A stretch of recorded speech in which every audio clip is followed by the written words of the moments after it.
Good morning दोस्तों। आज हम 66वीं BPSC mains question with answer part 2 class 8 करने जा रहे हैं, जो कि पेपर 2 का सेक्शन 1 का क्लास है पॉलिटी का। तो चलिए क्वेश्चन नंबर 3 2 तक आपका क्लास 7 में करा दिया गया था 66वीं बीपीएससी का। तो आज क्लास 8 में क्वेश्चन नंबर 3 से देखते हैं। भारतीय राज्यों के असमान विकास ने कई सामाजिक, आर्थिक एवं राजनीतिक समस्याओं को जन्म दिया। बिहार के विशेष संदर्भ में कथन का आलोचनात्मक विश्लेषण कीजिए। ये 38 नंबर का क्वेश्चन है, जो कि 1000 से 1500 शब्दों में है। क्वेश्चन नंबर 3, भारतीय राज्यों के असमान विकास ने कई सामाजिक, आर्थिक एवं राजनीतिक समस्याओं को जन्म दिया। बिहार के विशेष संदर्भ में कथन का आलोचनात्मक विश्लेषण कीजिए। उत्तर देखते हैं। अर्थशास्त्री प्रोफेसर किंडल बर्जर के अनुसार आर्थिक समृद्धि से तात्पर्य अधिक उत्पादन, जबकि आर्थिक विकास में दोनों बातें शामिल होती हैं। अधिक उत्पादकता के साथ तकनीकी एवं संस्थागत व्यवस्था में परिवर्तन। इस प्रकार आर्थिक समृद्धि की तुलना में आर्थिक विकास का एक विस्तृत अवधारणा है। आज़ादी के बाद से केंद्र द्वारा राज्यों के बीच धन वितरण का आंकड़ा देखें तो स्पष्ट होगा कि बिहार जैसे पिछड़े राज्यों की तुलना में विकसित और अनुकूल औद्योगिक संरचना वाले राज्यों को हमेशा कहीं अधिक धन दिया गया है। क्योंकि देश का निर्माण राज्यों से होता है, और यदि राज्यों का असमान विकास होता है तो इसका असर राष्ट्रीय सेहत पर पड़ना भी लाजमी है। केंद्र सरकार ने योजना या नीति आयोग का गठन इस उद्देश्य के लिए किया था कि वह सभी राज्यों को समग्र विकास करेगा। देश के जो राज्य विकास में पिछड़ रहे हैं उन पर अतिरिक्त ध्यान देगा। लेकिन हुआ यह कि कुछ पिछड़े राज्यों को भारत की प्रगति में अवरोधक बताकर विकास की जिम्मेदारी उनकी ही उपार्जनों पर ज्यादा डाल दिया गया। जाहिर है वर्तमान में यह तर्क वितर्क करने का समय नहीं है कि देश के विकास में कौन ज्यादा योगदान दे रहा है और कौन कम, बल्कि हमें देखने की जरूरत है कि हाँ, इस असमान विकास के लिए जिम्मेदार कौन है। वास्तव में विकास और उन्नति कई रास्ते होते हैं और इसको कई कारक प्रभावित करते हैं। सरकारी नीतियां, वित्त आयोग द्वारा धन का वितरण और असमान भौगोलिक परिस्थितियां आदि भी विकास को प्रभावित करती है। अंततः जरूरत इन अवरोधकों को दूर करने की है। कुल मिलाकर आज हमें साझा आर्थिक भविष्य की तरफ बढ़ने की दरकार है। यह सच है कि देश के उत्तर और दक्षिण हिस्से विकास के कई मामलों में विपरीत ध्रुवों पर दिखते हैं। मानव विकास सूचकांक के आधार पर ही देखें तो केरल देश में हमेशा सबसे आगे रहा है, वहीं उत्तर प्रदेश और बिहार जैसे राज्य सबसे निचले स्थान पर हैं। अगर वर्तमान में सकल घरेलू उत्पाद जीडीपी की बात करें तो महाराष्ट्र 32.34 लाख करोड़ और के साथ देश का सबसे अमीर राज्य, और बिहार 6.86 लाख करोड़ के साथ 14वें पायदान पर। अगर प्रति व्यक्ति आय की तुलना करें तो केरल 5.24 लाख के साथ सबसे अव्वल है। तो बिहार सरकार आर्थिक समीक्षा 2021 के अनुसार बिहार में प्रति व्यक्ति सालाना आय मात्र 50,735 रुपए के साथ देश में निचले स्तर पर है। शिक्षा और स्वास्थ्य क्षेत्र में भी केरल और दिल्ली, उत्तर प्रदेश और बिहार जैसे राज्यों से काफी आगे है। लेकिन समय के साथ पिछड़े राज्यों और बीमारू राज्यों ने भी काफी प्रगति कर ली है और गरीबी से लड़ने में भी इन राज्यों ने काफी सफलता प्राप्त की है। इधर हाल के वर्षों में देश के साथ बिहार की प्रति व्यक्ति आय में तेजी से बढ़ोतरी हुई है। उड़ीसा जो कभी भारत में गरीबी का उदाहरण हुआ करता था, आज बदल गया है। उत्तर प्रदेश में भी तेजी से गरीबी की कमी आई है। ये राज्य लगातार संरचनात्मक बदलाव कर रहे हैं और ऊंची विकास दर भी हासिल कर रहे हैं।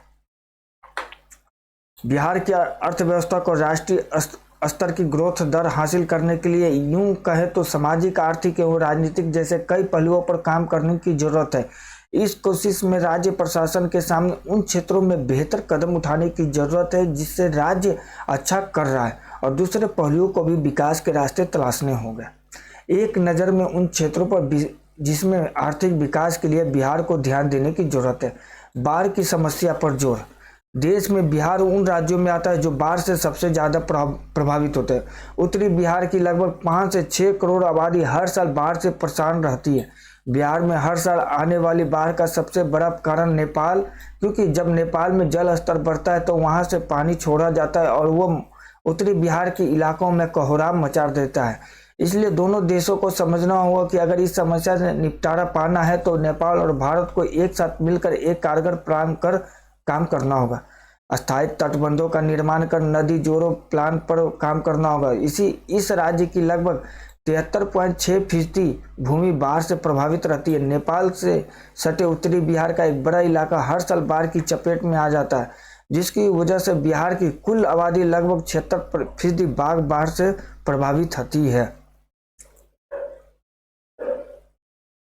रहता है।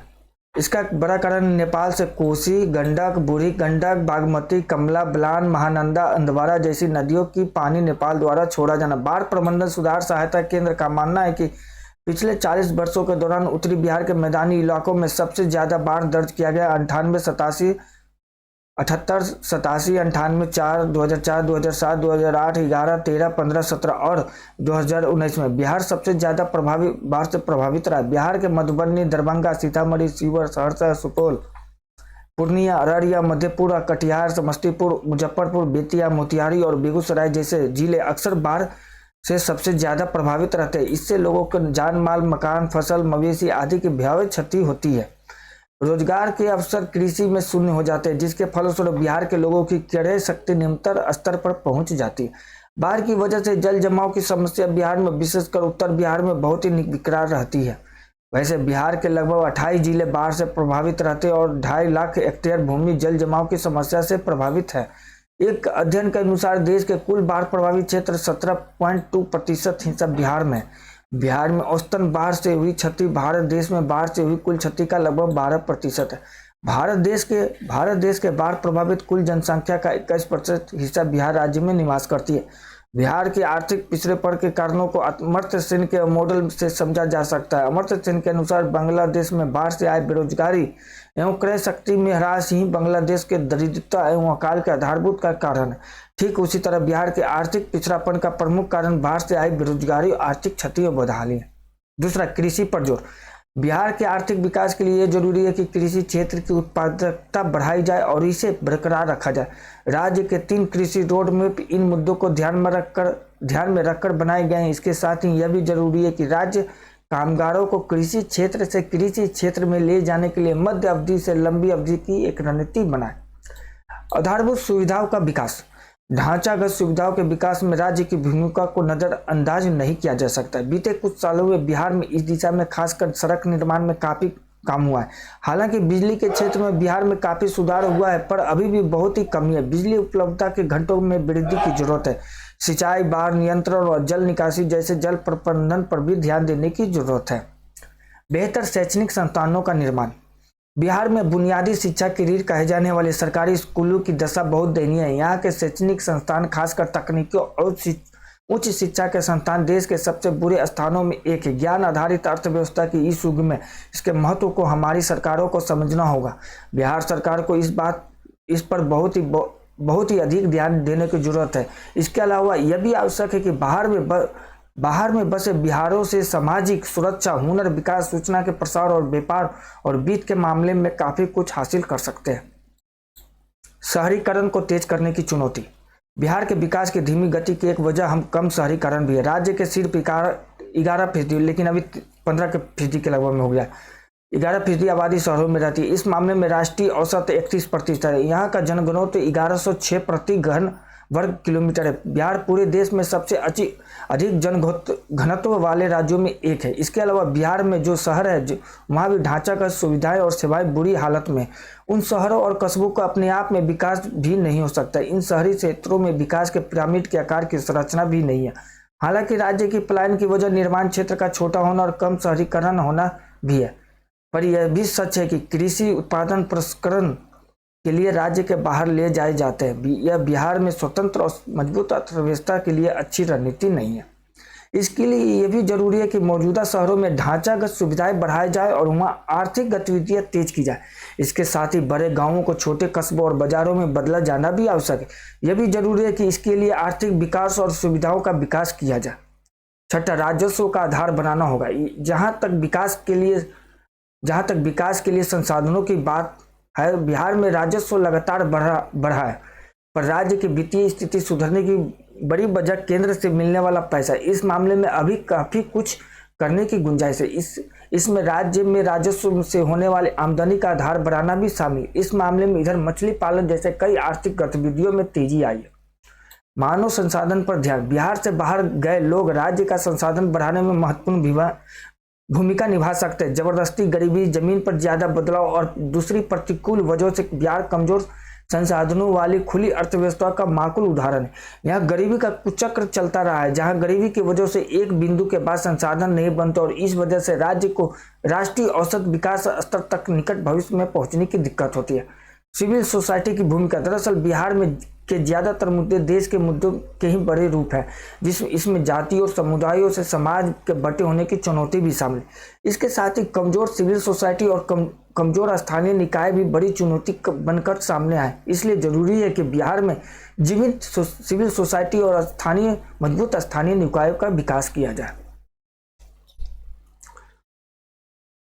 तो दोस्तों, ये क्वेश्चन का आंसर बहुत ही स्पीड तरीके से बताया गया, तो एक नज़र में पढ़िए और अपने शब्दों में लिखने का प्रयास करिए। तो देखते हैं क्वेश्चन नंबर 4। भारत की संसद राष्ट्रीय एकीकरण का एक प्रभावी मंच विवेचना कर रही है। क्वेश्चन नंबर 4, भारत की संसद राष्ट्रीय एकीकरण का एक प्रभावी मंच विवेचना कीजिए।